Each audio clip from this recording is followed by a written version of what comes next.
On parle de Réma et on parle de Logos. Et les deux, Réma, c'est souvent quand on parle d'une parole qui est prononcée. Une parole qui est prononcée. Donc la parole parlée. Vous voyez, comme maintenant là, je suis en train de parler. Donc ça, c'est d'une manière générale. Hein. Le mot Réma, c'est un mot grec. Ce n'est pas simplement un mot de la Bible. C'est un mot grec qui était même utilisé par les philosophes. Donc, Réma, c'est la parole qui est parlée. C'est la parole qui est prononcée. Et Logos, c'est plutôt, en tout cas dans le cadre de la parole de Dieu, c'est la parole écrite. Donc, le conseil de Dieu qui se trouve dans la Bible, dans les Écritures. Donc, quand on parle du Logos, c'est le conseil de Dieu que nous avons reçu dans les écrits. Maintenant, Réma, c'est la parole de Dieu que tu reçois dans les circonstances bien particulières. Donc, par exemple, tu es confronté à un problème, alors Dieu va te donner une parole par rapport à cette circonstance-là. Donc, vous voyez? Donc, les deux, Logos et Réma, c'est la parole. Mais la différence entre les deux, c'est que Réma fait plutôt référence à une parole de circonstance. Alors que Logos, c'est le conseil de Dieu que nous avons dans les Écritures.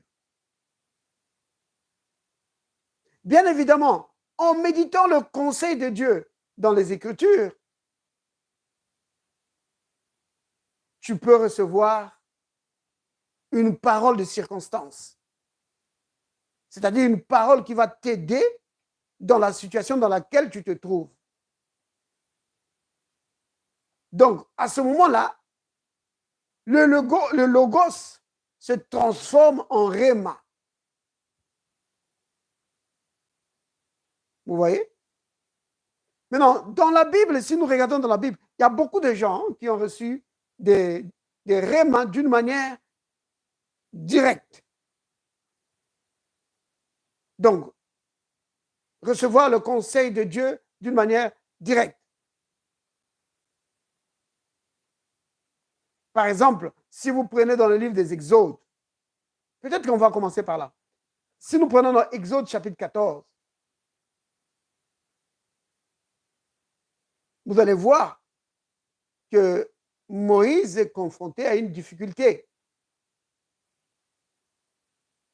Alors il se demande ce qu'il faut faire parce que le peuple est en train de paniquer devant l'avancée de Pharaon.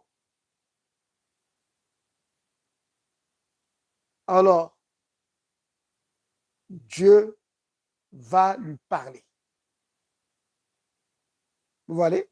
Donc, cette parole-là que Dieu va lui donner, c'est ça, le réma. Donc, c'est une parole de circonstance.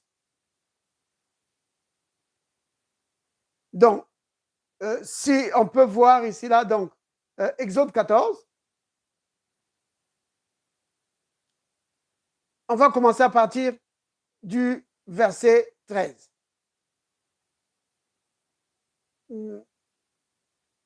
J'aurais voulu vraiment avoir le contexte.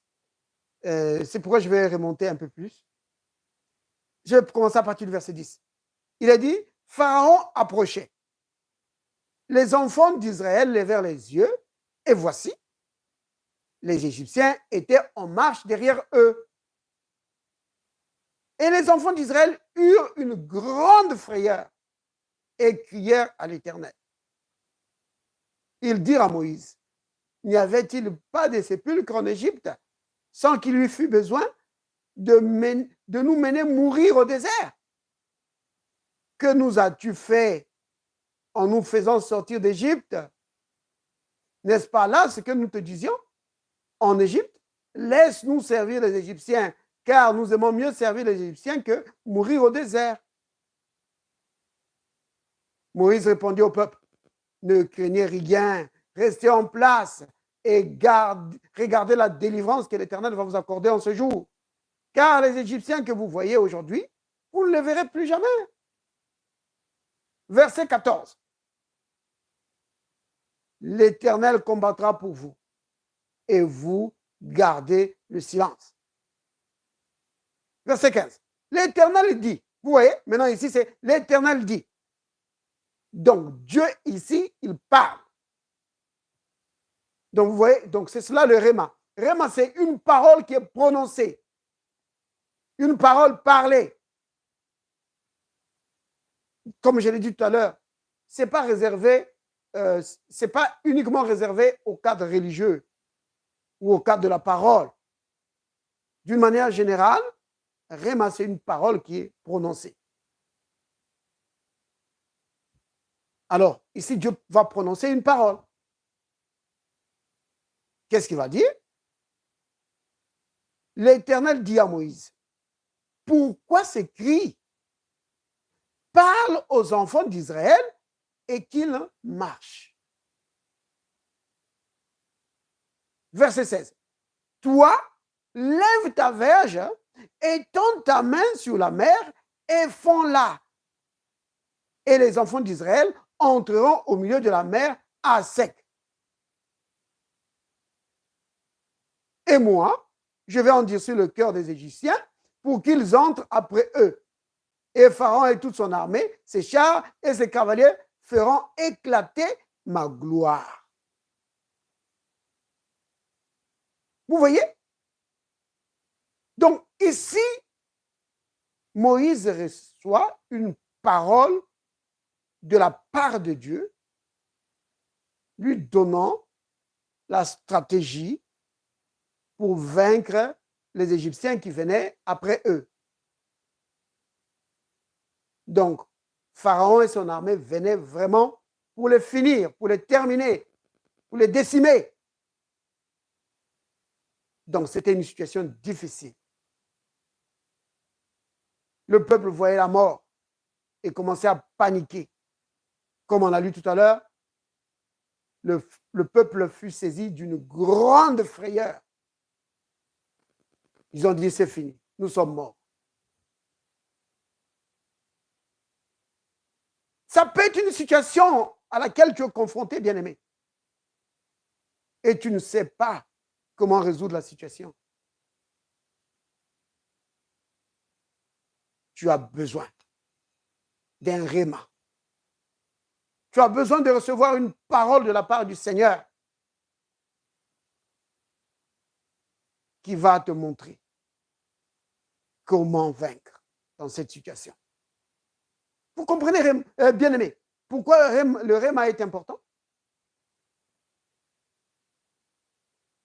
Parce que ça te permet de vaincre dans les situations compliquées de la vie.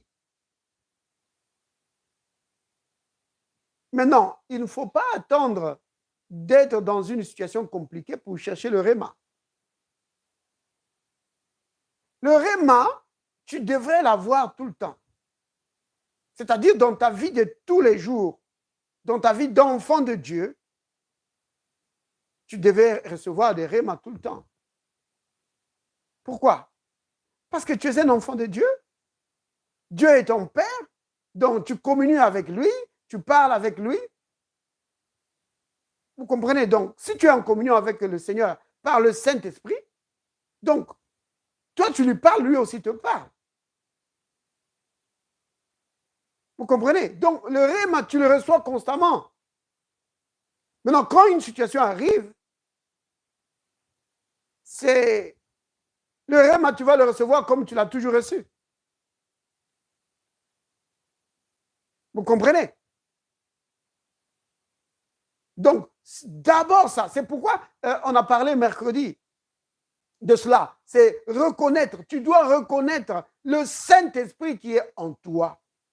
Tu dois vraiment reconnaître l'Esprit de Dieu qui est en toi. Parce que le Saint-Esprit, c'est lui qui assure la permanence du Dieu Tout-Puissant, du Seigneur Jésus-Christ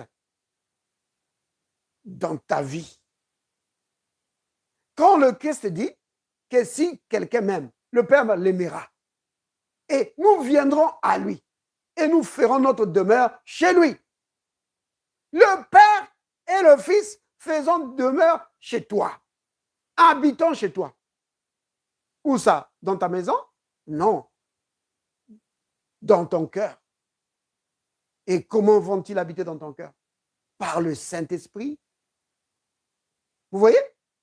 C'est le Saint-Esprit, bien-aimé, qui assure la permanence du Père et du Fils dans ton cœur, dans ta vie.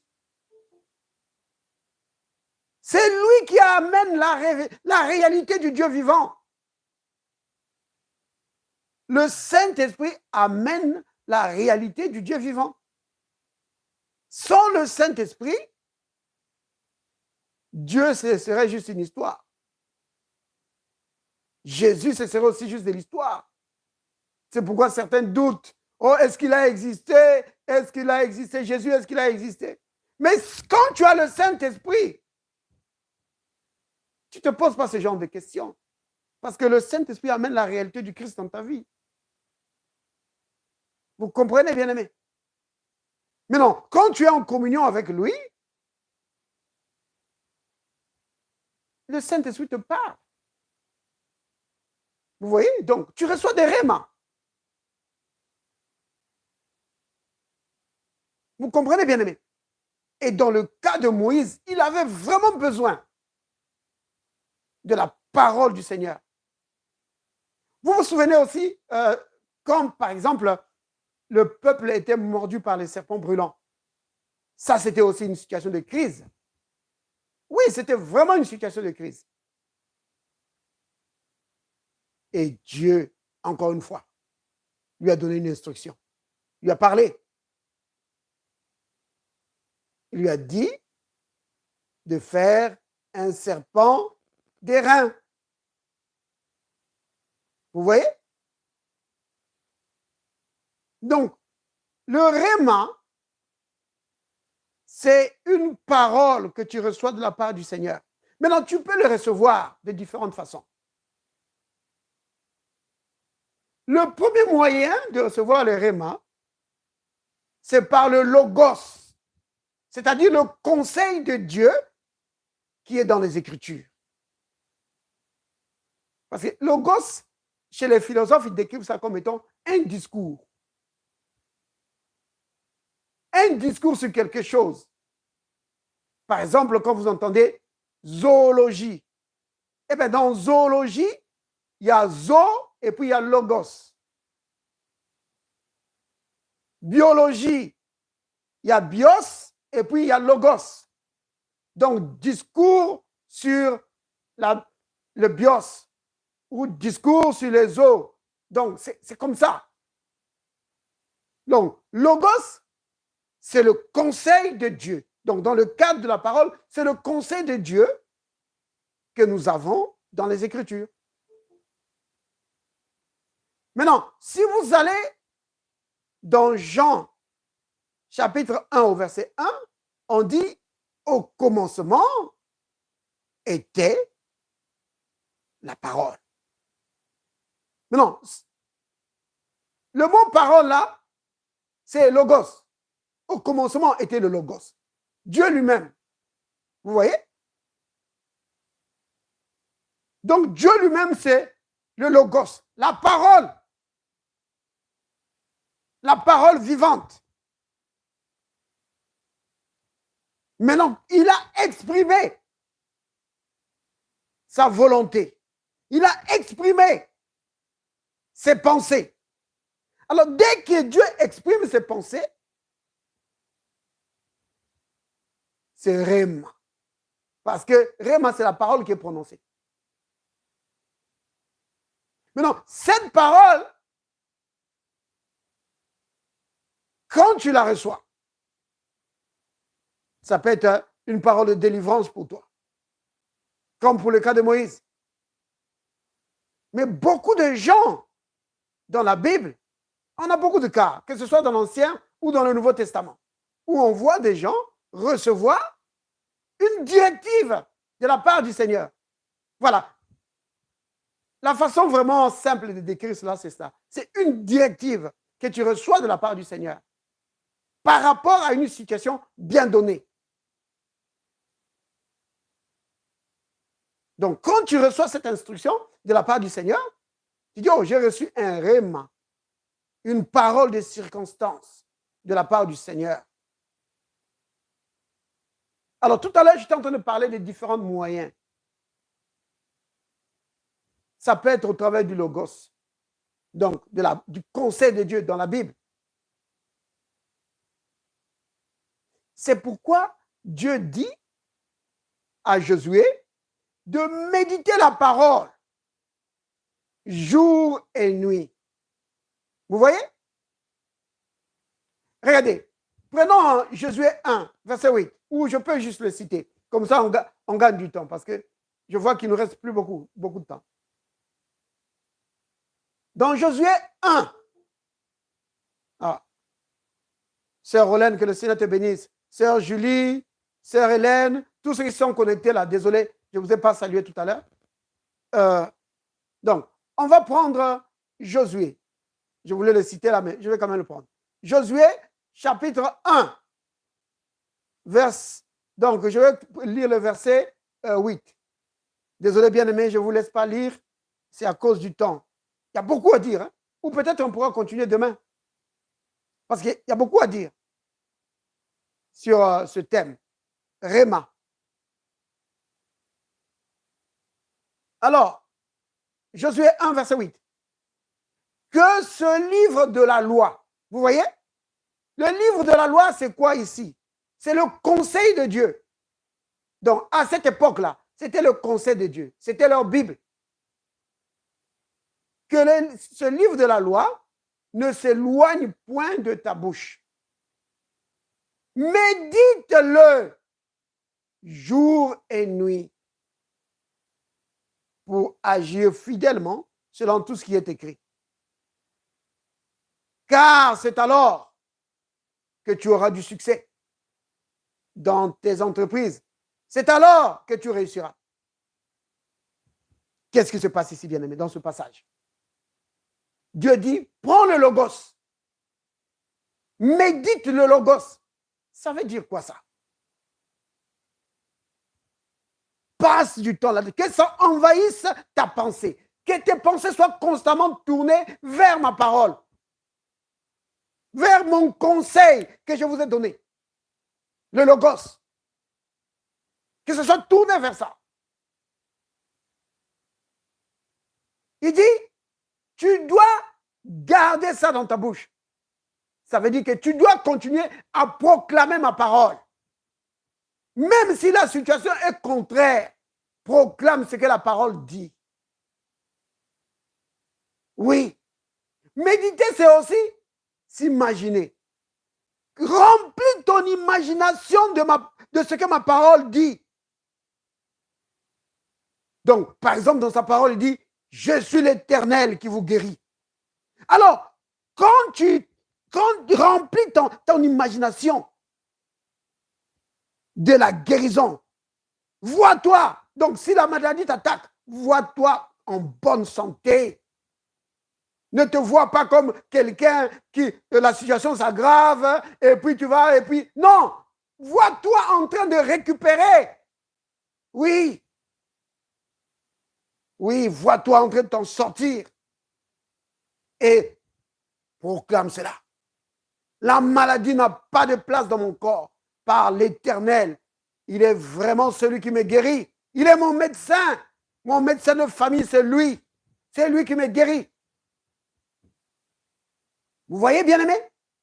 Il dit, quand tu prends le temps de méditer ma parole, quand tu la gardes dans ta bouche, qu'est-ce qui va se passer? Cette parole-là va envahir ton esprit. Parce que, bien aimé, méditer la parole, le but de la méditation de la parole, c'est pour que ça entre dans ton esprit. Quand ça entre dans ton esprit, cette parole-là devient une parole ça devient ton bien personnel. Et dans cette parole-là que tu as maintenant enfoncée dans ton esprit, ça devient un réma. Vous voyez? Donc, une écriture comme 1 Pierre 2, 24. Quand ton esprit saisit cette écriture-là, quand ton esprit saisit vraiment cette écriture, ça devient tellement réel pour toi. Cette écriture-là, ce n'est plus juste un logos, le conseil de Dieu qui a été écrit depuis des siècles. Non, ça devient réel pour toi. Donc, ça devient tellement évident pour toi, tu te dis, je ne peux pas rester dans la maladie, ce n'est pas possible. Parce que par le meurtrissure de Jésus, j'ai été guéri. Vous voyez? Là, le logos n'est plus logos. Ça devient maintenant réma pour toi. C'est-à-dire une parole de circonstance, une parole pour te sortir de la situation dans laquelle tu te trouves. Vous voyez, bien-aimé? Donc, le réma, tu peux le recevoir comme ça, au travers du logos. Tu peux le recevoir au travers d'un songe, d'une vision, au travers d'une prophétie. Oui. Tu peux recevoir cela d'une manière audible. Dieu te donne son conseil, il te dit, fais telle chose. Vous voyez? Je me souviens, il y a une sœur qui passait des moments difficiles. Elle manquait vraiment elle manquait vraiment de quoi subvenir à ses besoins. Et le Seigneur lui a parlé d'une voix audible. Et il lui a dit ce qu'il fallait faire. Le Seigneur lui a dit, prends telle chose, achète telle chose et vends ça. Et la sœur a acheté et a commencé à vendre et elle a prospéré. Vous voyez? C'est le réma. Dieu lui a parlé. Vous voyez? Donc, une parole de circonstance venant de la part du Seigneur ou alors au travers de son ange. Prenons Actes chapitre 10. Là, nous allons voir le cas de Corneille. Le centenier romain. Si vous prenez l'exemple de Corneille dans Acte 10, vous allez voir, la Bible dit, il y avait à Césarée un homme nommé Corneille. Donc, Acte 10, verset 1. Centenier de la cohorte dite italienne. Cet homme était pieux et craignait Dieu avec toute sa maison. Il faisait beaucoup d'aumônes au peuple et priait Dieu continuellement. Vers la 9e heure du jour, il vit clairement dans une vision un ange de Dieu qui entra chez lui et qui lui dit, Corneille. Le regard fixé sur lui et saisi de froid, il répondit, qu'est-ce, Seigneur? Et l'ange lui dit, tes prières et tes aumônes. Vous avez entendu ça, bien-aimé? Les prières et les aumônes. C'est important, ça, bien-aimé. Tu pries, c'est vrai. Les aumônes, les offrandes, c'est aussi important de le faire. Tes prières et tes aumônes sont montées devant Dieu. Il s'en est souvenu. Envoie maintenant des hommes à Joppé et fais venir Simon, surnommé Pierre. Il est logé chez un coureur, un certain Simon le coureur, dans la maison et près de la mer. Vous voyez? Cet homme priait constamment. Il faisait tout ce qu'il faut faire. Et un jour, un ange du Seigneur l'a visité. Et il lui a donné une instruction. Donc, il a reçu une parole du Seigneur par rapport à son salut. Parce que cet homme priait Dieu constamment, mais il n'était pas sauvé. Vous voyez? Il n'était pas sauvé. Alors, Dieu va envoyer son serviteur, Pierre.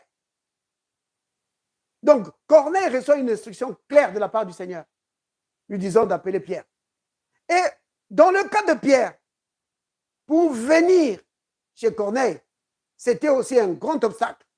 Parce qu'en tant que juif, il ne pouvait pas, donc selon la loi, il ne pouvait pas aller chez un non-juif. Donc c'était un blocage. Là aussi, Pierre va recevoir un réma de la part du Seigneur. Le Seigneur va lui parler. Vous voyez, bien-aimé? Donc, le réma, c'est quelque chose de très important. Donc, c'est une parole que tu reçois de la part du Seigneur qui peut te donner une directive par rapport à un sujet donné ou par rapport à un blocage dans ta vie. Tu reçois une parole du Seigneur. Maintenant, bien-aimé, ce n'est pas toujours une parole audible. Parfois, c'est une parole, c'est-à-dire que c'est une inspiration venant du Seigneur. Tu vois, ça peut être juste comme une inspiration que tu reçois dans ton cœur.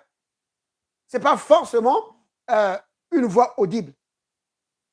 Dans certains cas, il y a des gens qui ont eu une parole audible. Comme je crois que je vous ai déjà parlé un jour, alors que je priais sur vraiment le sujet de l'onction pour la guérison divine.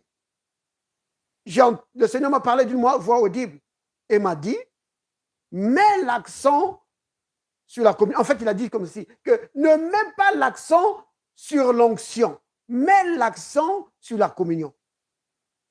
Donc, ça c'est un réma, une parole, une directive claire, où le Seigneur me dit,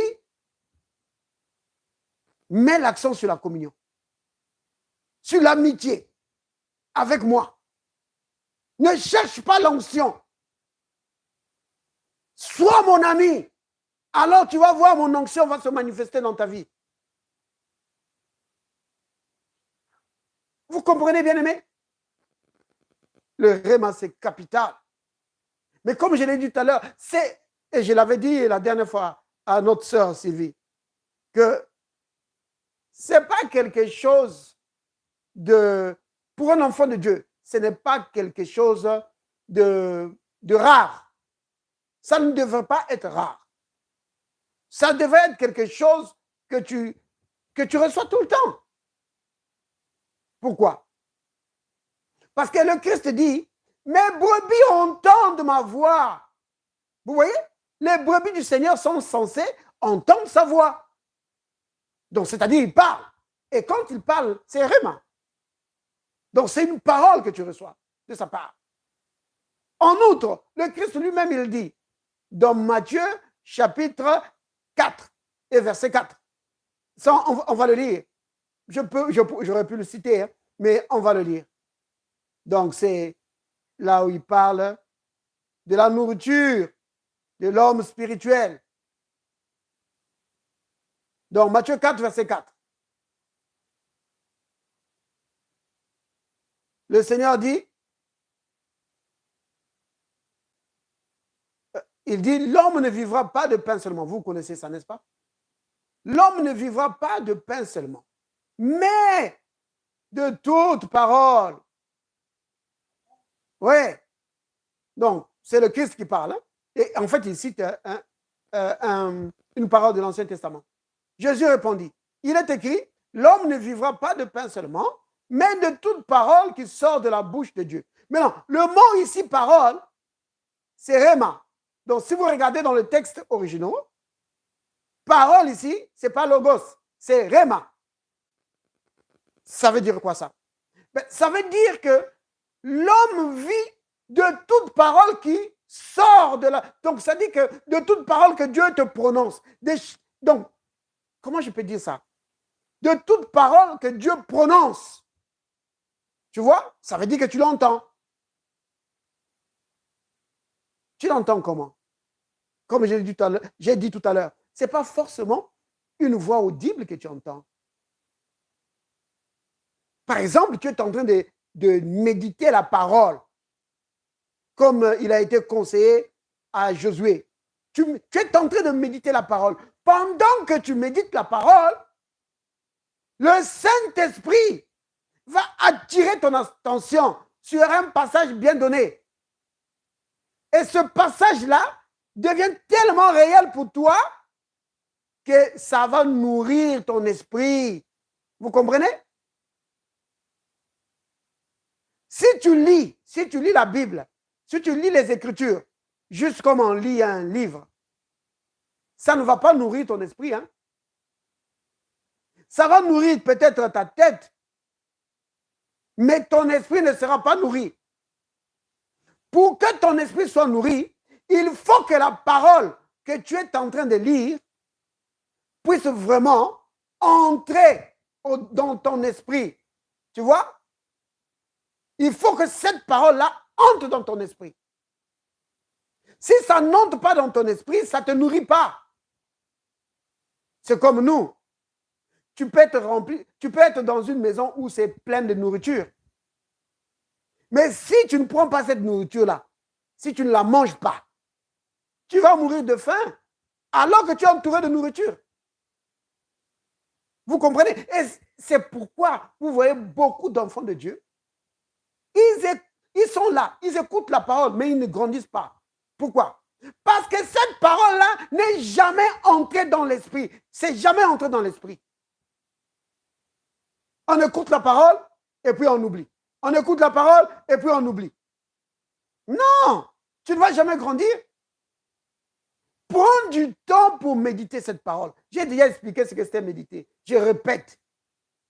Tu tournes tes pensées vers ces vérités. Si c'est par exemple pour la guérison, si c'est par exemple pour le succès dans ta vie, si c'est par exemple sur les bénédictions, si c'est par exemple pour le mariage, ou c'est pour n'importe quel sujet de ta vie, tu tournes tes pensées vers ces vérités-là, ce que Dieu dit dans sa parole. Vous voyez? Par exemple, pour les bénédictions, vous le connaissez, Ephésiens 1, n'est-ce pas? Verset 3. Béni soit Dieu, le Père de notre Seigneur Jésus-Christ, qui nous a bénis de toutes sortes de bénédictions. Alors, tu commences à penser à ça, dit toutes sortes de bénédictions. Waouh! Je suis béni de toutes sortes de bénédictions. Ça veut dire que je ne manque pas de bénédictions. Ça veut dire que toute ma vie est bénie. Oh non, c'est blocage dans ma vie, ça ne peut pas rester. Non, ce n'est pas possible. Ça ne peut pas rester. Je suis béni de tout ça. Donc, tu te vois béni. Si c'est le travail que tu cherches, tu te vois en train d'occuper un nouveau travail. Tu te vois en train de prospérer. Si c'est le mariage, tu te vois en train de te marier. Vous comprenez, bien-aimé? Tu tournes tes pensées vers ça. Et en train de murmurer, oh Père, merci. Parce que tu m'as béni de toutes sortes de bénédictions. C'est cela. Ces paroles-là, tu restes là. Tu es vraiment, tu baignes là-dedans. Tu baignes là-dedans dans ces paroles-là. Nuit, jour et nuit, tu es dedans. Ça va entrer dans ton esprit. Vous comprenez? Cette parole-là devient une parole de circonstance. Un réma pour toi qui va te faire sortir de n'importe quelle situation. Oui, n'importe quelle situation. Comme on l'a dit tout dernièrement, que la parole de Dieu, c'est la solution à tous les défis que nous pouvons rencontrer sur cette terre. Tous les défis. La parole de Dieu est la solution. Pourquoi? Parce que Dieu a créé toutes choses avec sa parole. Si Dieu, lui, le Tout-Puissant, il a fait tout avec sa parole, alors bien aimé, c'est évident que pour nous, peu importe la situation, la parole de Dieu, c'est la solution. Bien aimé, recevoir une parole de circonstance de la part du Seigneur, c'est la solution à tous les défis que nous avons dans notre vie. Oui. Vous comprenez? Recevoir une parole. Donc, vous comprenez pourquoi c'est important d'être dans la communion avec le Seigneur. Quand tu es constamment en communion avec lui, tu vas recevoir de lui la parole. Quand tu lis les Écritures, tu vas voir, le Saint-Esprit te conduit. Ou même avant de lire, c'est lui-même qui va te parler. qui va te rappeler une écriture. Que non, regarde dans telle écriture. Regarde là-bas, regarde là-bas. Et tu ouvres la Bible, tu regardes comme ça, tu dis, ah oui, c'est vrai, il est écrit. C'est comme ça.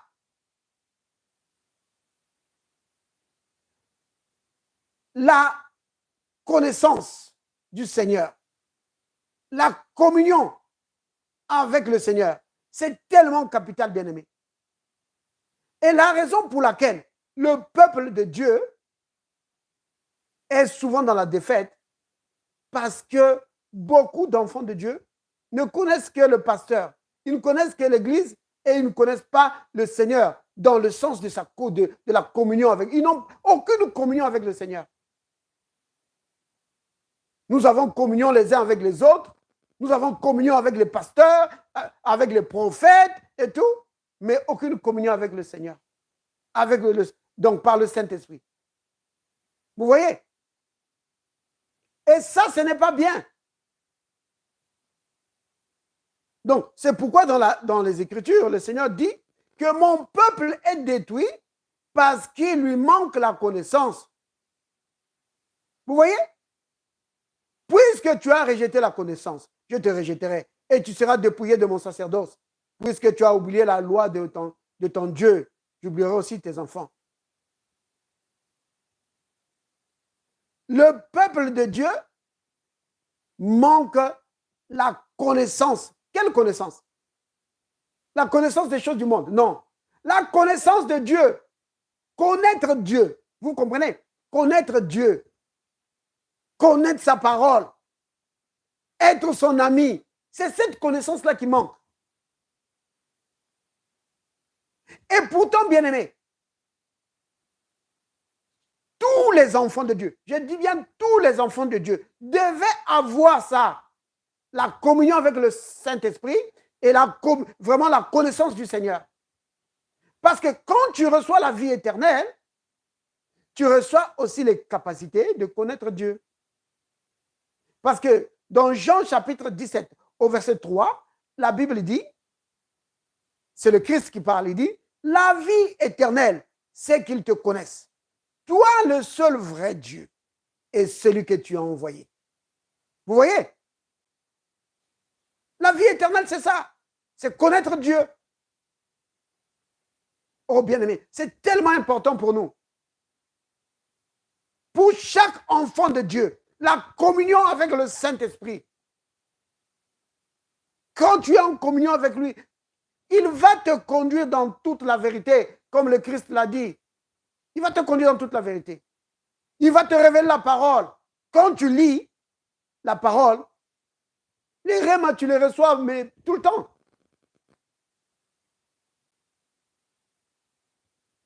Oh là là, je vais m'arrêter là parce que je vois que le temps est avancé. On va dire tous ensemble, Père, merci. Père, merci. Merci pour la communion avec le Saint-Esprit. Merci pour la communion avec le Saint-Esprit. avec le Saint-Esprit. Merci, Père, parce que le Saint-Esprit me révèle ta parole.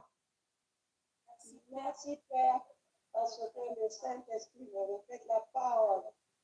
Merci, Père, pour le réma que je reçois de ta part. Merci, Père, pour les repas que je reçois de ta part. Afin de triompher devant les situations de la vie.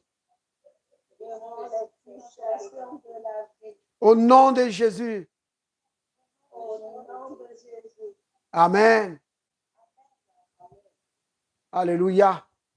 Donc, bien aimé, vous avez compris. Hein? Je vais m'arrêter là. On pourra continuer demain. Maintenant,